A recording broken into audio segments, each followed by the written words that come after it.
Check. There we go. Okay. So who's on stage with me here? So it is, let me check my notes. We have Gillian Van Kempen from Best Buy Insurance. We have Jen Weigel from Go Insurance. And we have Matt Carr from Gifford Carr. So look, guys, you have all been playing around with this system. You've had some beta testing. You don't have all the features yet, but you've had a really good chance to dive in and see what it's doing. So let's ask this. You chose truMarket before the full implementation. What motivated that decision? What was the driving sort of problem you were trying to solve, and how did truMarket come to solve those problems? Okay, I guess I've got the mic, so I get to go first. Sharif and I met probably about 10 years ago. I remember going out to Calgary to, hear about this guy that everyone said walked on water, and he continues to do so. But anyhow, he demonstrated what he had as a BMS, and I say BMS in quotes because I don't even consider truMarket a BMS.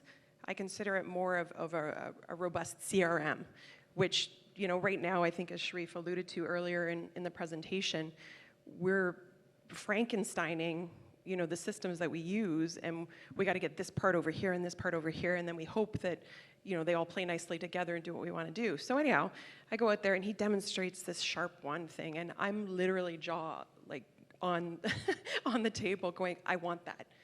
And I think I harassed him long enough that when the time came, I'm like, yes, I want it. I want it. It's time. I want it. I don't want to be force-fed how to do my processes anymore. And I don't want them to be as cumbersome and as clunky and archaic and designed by people that have never, ever, ever done these things themselves. So that was the motivation for me. Yeah, so for us over at Go Insurance, oftentimes as brokers, we talk about the client experience. Sharif was talking about that, and that was a problem I was trying to solve for. How do I create a better client experience? And what it boiled down to is there's no way I can possibly do that until I increase and make better the broker experience.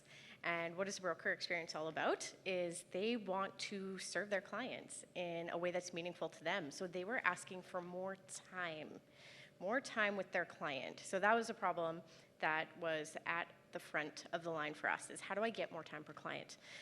And ultimately, the thing that was holding us back was our system.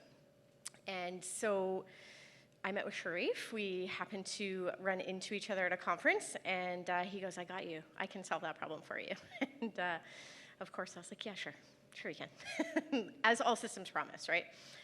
But when we really got into it and started to see what it looked like, and I got to meet the team behind the product, that was kind of the big thing for us was this team believes in the system. This team knows what we're trying to solve for. This team has been on the broker side of things before. So they weren't just building a system for brokers, they were building it with brokers. And that was a game changer for us. And when we looked at what that could significantly do to our customer experience is why we decided to go all in with truFla. Because as we know, and what we believe over at Go Insurance is the system doesn't change the industry. It's the people behind the system that change the industry. And we believe in the people over at truFla, and I know that they're going to solve all of our problems for us. Right, Sharif?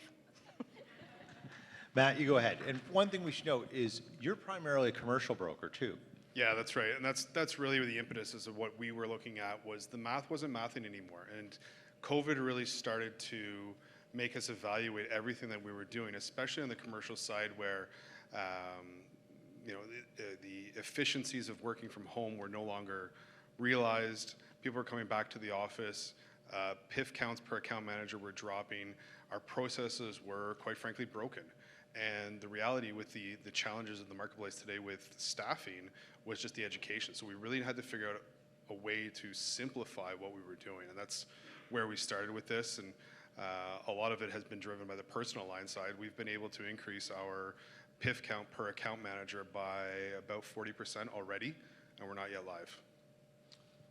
Incredible. So let's talk about then, when you saw truMarket, what was sort of the moment or the thing that stood out as the big differentiator? Was it speed? Was it workflows, automation?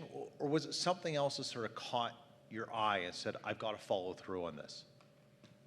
I got the mic, so I guess I'll take this We'll one. just You keep can going keep back and forth here. It's like a truMarket workflow. Yeah, there were a couple of things that Sharif didn't show today from my standpoint. Was we had actually been told by our BMS that the reporting capabilities that we were looking to do, that they were no longer able to do or replicate when we wanted to go back and replicate the data. So we couldn't have meaningful conversations with any one of our people. But so when Sharif showed the reporting and the capabilities there, but then ultimately it was the remarketing capabilities on personal lines. It literally took us 45 minutes to an hour. We're down to 5 minutes on a remarket. And the live quoting, the ability to do that, and we're pushing out, our new business has gone from, again, I think probably about 50% more per month capabilities just from pure capacity. Yeah, for us, the thing that stood out the most was just everything in one place. And I know many of us hear about this all the time when we're at conferences, is our tech stack, right? And how much that tech stack costs at the end of the day. And that was a problem we were trying to solve for. And when you get into truMarket and you see everything in one place, it honestly seems too good to be true. But it's impressive. And just as I talk about to our staff all of the time, we need to be connected to our clients. And right now the barrier is our system. And it's holding us back from that connectivity. So more time per client means having a system that can support our people, and getting that all lined up is going to be a game changer for us. So ultimately, it was everything in one place, one cost, and just having it all connected. Just so, again, we can stay connected to our clients and our business. I think for me, it was logical. You know, the workflows were logical. It wasn't something that somebody in some back room somewhere developed and said, oh, hey, this is the way I think it should go. It's actually somebody that's done this before, that's designed it and taken it through the steps. And and there's been versions of it, obviously. And as we've gone through and we've kind of betaed some of it, we've realized, okay, well, maybe we don't need that part, or maybe we don't need to see all of this, and maybe we can condense that. And then the fact that you can, in real time, have a conversation with the client while they're looking at the same data that you are, is just unheard of, So it really, I think, simplifies the process, but it also, it makes it a much nicer experience. I don't know clients that get all excited about going, hey, I can't wait to talk to my insurance broker about, my insurance. It just doesn't happen. But now we're taking some of the pain points away from that conversation. And when I was working with the team at TruFla, I was working with Ray and with Elmer, and they were saying, okay, walk me through how you do a quote right now. And it wasn't until, it's almost like you're in your day and you got your head down and you're just going about your work and you're doing what the client needs you to do, and you don't pull your head up long enough to take a breath and kind of look at it from, bird's eye view and go, this is insane. I got to do the auto quote. So then we did the auto quote, which took probably half an hour as I'm explaining, all the different steps and whatever.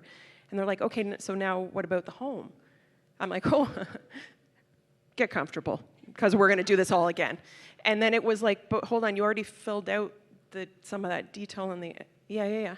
And it wasn't until you kind of had somebody sort of push you to answer some of the questions that you're like, this is stupid. How we've been forced to do business is stupid. And finally, we have something that's intelligent. That's amazing. Yeah, it's such an amazing thing to hear. So, look, I've been through it. Everyone in this audience has been through it. You had to get your staff to change. How did they respond when change hit? Because we know when it doesn't go well, it can actually be, you think you've got the right tech, but when your staff doesn't buy in, it can grind it down to absolutely nothing, and you can be even worse off. That's obviously not the case. So how did your staff respond, and what are they saying now about this change? I got them involved kind of early days in the discussions, because I wanted to make sure that if I had their buy-in, we all leaned into the discomfort, a little bit together, that at least we were doing it as a team. And I kind of reminded them that, what, even if stuff, 100% of it doesn't work right out of the gate, what we're doing right now isn't working. And they did the demo. We had the demo, and literally, like, the entire team was blowing up my phone, going, "Oh my God, when can we start? Like, this is just like this is what we've been waiting for our entire life," you know. And yeah, so we just leaned in, and I just engaged them in the process. We now have a few champions in our office who are kind of going to be our early adopters, like going completely, like, jump in the deep end on it. And then as they become the champions, probably the ones that are a little more welcoming of change, the ones that are a little more tech savvy. I'm going to leave the people that are a little more difficult to the end, and let those people then be those champions that help kind of the other folks along that journey. So we're not all kind of learning everything at the same time. We've got some of our people that are sort of like our superstars in that sense. Yeah, so but engaging the team, I think, was really important. Jen, what about your team? So my team is used to me kind of pushing the boundaries on certain things. I was telling Steve this last night. Something I say often to our teams is that complacency breeds mediocrity, and I don't stand for mediocrity. However, our systems have led us to be mediocre, and that's something that we want to push boundary on. And so I just started challenging them to ask questions, ask why. Who cares if that's the way we've always done it? Let's change it. Why can't we change it? Right? Why can't we be somebody that just thinks differently? And that got them excited. I think that is contagious, right? You allow them to imagine the possibility of something and know that there's a possible solution out there and that they can be involved in it. And I always say, I do not have the answers. I cannot have the answers. I need my frontline team to have the answers. And so we bring them in, and same thing like Gillian, we have our champions. We have the brokers that are super excited to deliver a better experience, and they know the system has to support that, right? And when people and systems align, becomes a bridge instead of a barrier. And I think that's what we're most excited about. And so we talk about it often, and we get excited, and we show them, and we bring Sharif in, and we talk to Elmer, and he's got a chat with our team, you know, every single day, and we say, what about this? What about that? And you empower them, and before you know it, they're just a change-ready culture themselves because they're excited to do something that hasn't been done before. So that's kind of how we handle it, and we just try to get them involved from day one, like same with Gillian, yeah. Matt, let's change the question a little bit to you then. You're still in the implementation stage. You're largely a commercial broker. How has that journey been so far? Because we saw a little more of the personal lines. How is your team sort of thinking of it from the commercial world, whereas we know the stakes are a little bit higher and the complexity of the risks and the details expands out that much more? So we'll go back a little bit, and I'll tell the story as to when I first called up Sharif. He was actually in Japan. It was I think it was about midnight. I don't know where is he in the back of the room, but at midnight I said, Sharif, this has got to work, right? And he's like, yeah, absolutely. Sharif, I got to look you in the white of the eyes and say this is going to work. Yeah. So he's come to our conference. Emma's been part of the journey the entire way. But from a commercial standpoint, we actually went live with Epic 4 years ago, and I don't know if I'm allowed to actually say that here, but the dirty word, or they who shall not be named. But we went live with Epic 4 years ago when I took over the broker from TAM, and costs went up 4x, and the amount of clicks that our team was doing was going 4 or 5x just on the processes. And I know everyone else, many others have experienced the same thing. So getting the buy-in was actually really, really easy.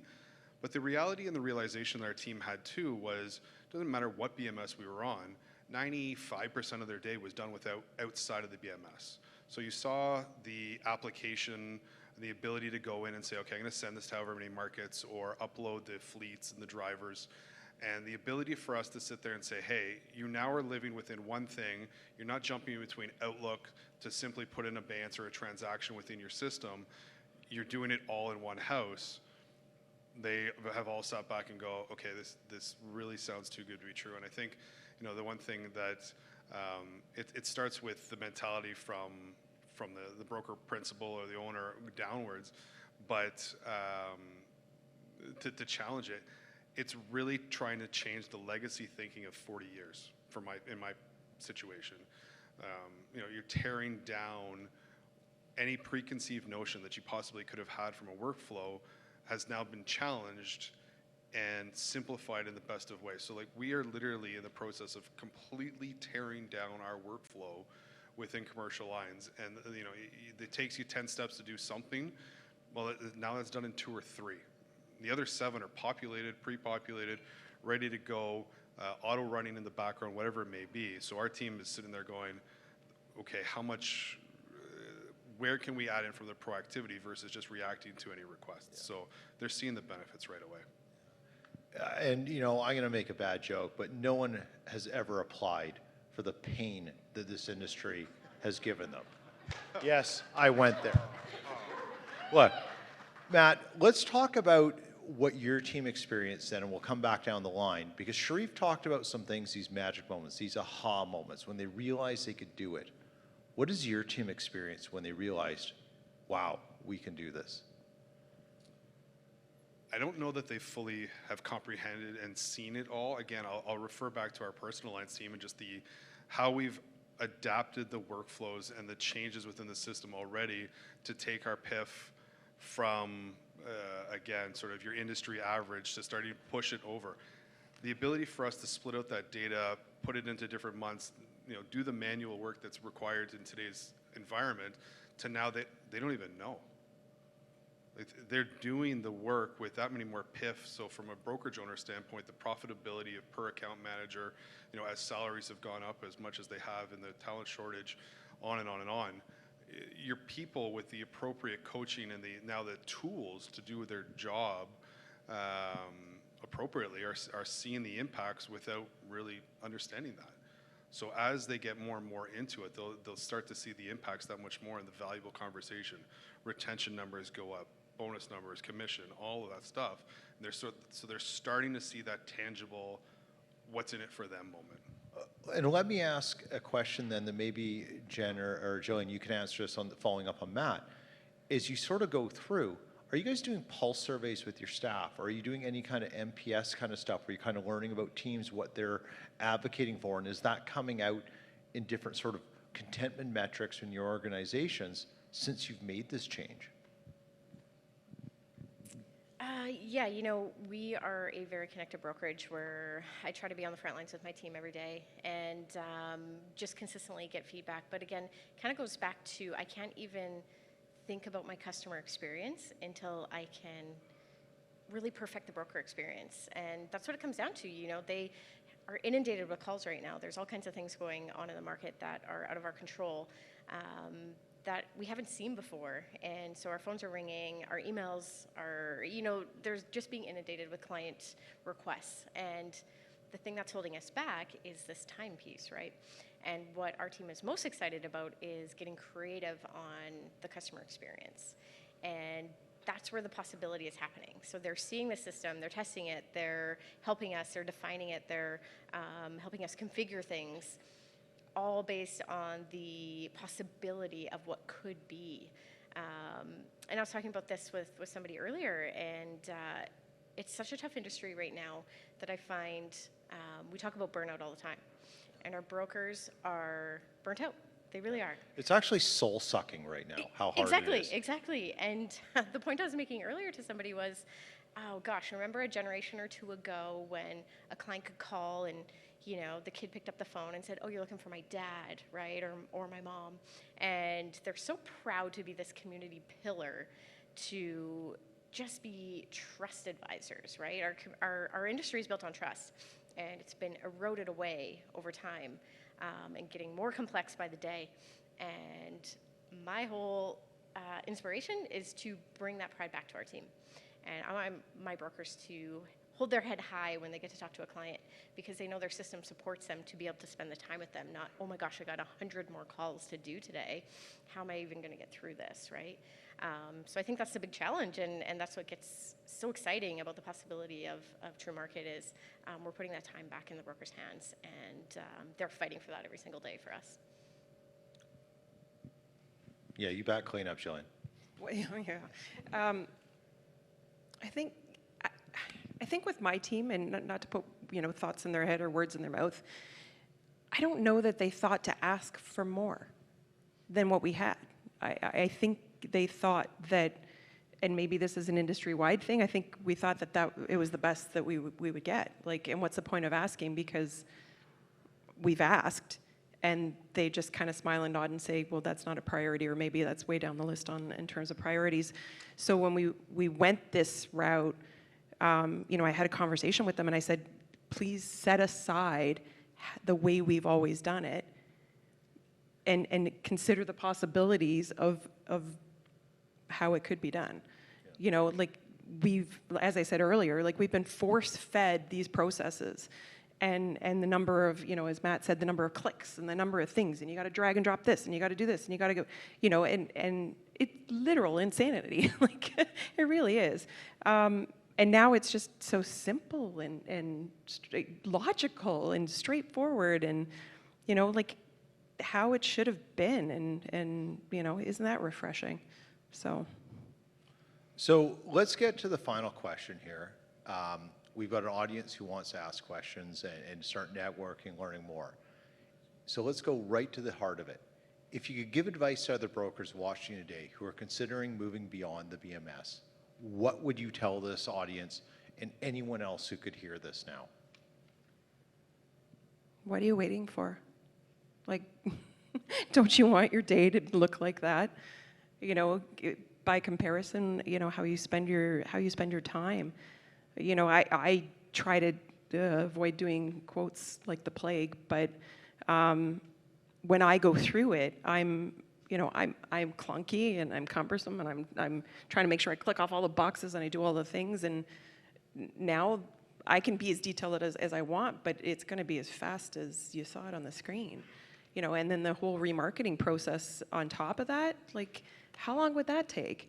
And then also thinking about the auto reform, like, you know, something that just hit me as Sharif was talking about it was, holy crap, like he's right. What if I don't want to quote, you know, these enhanced accident benefits with Wawanisa, but I do want to include them with Aviva?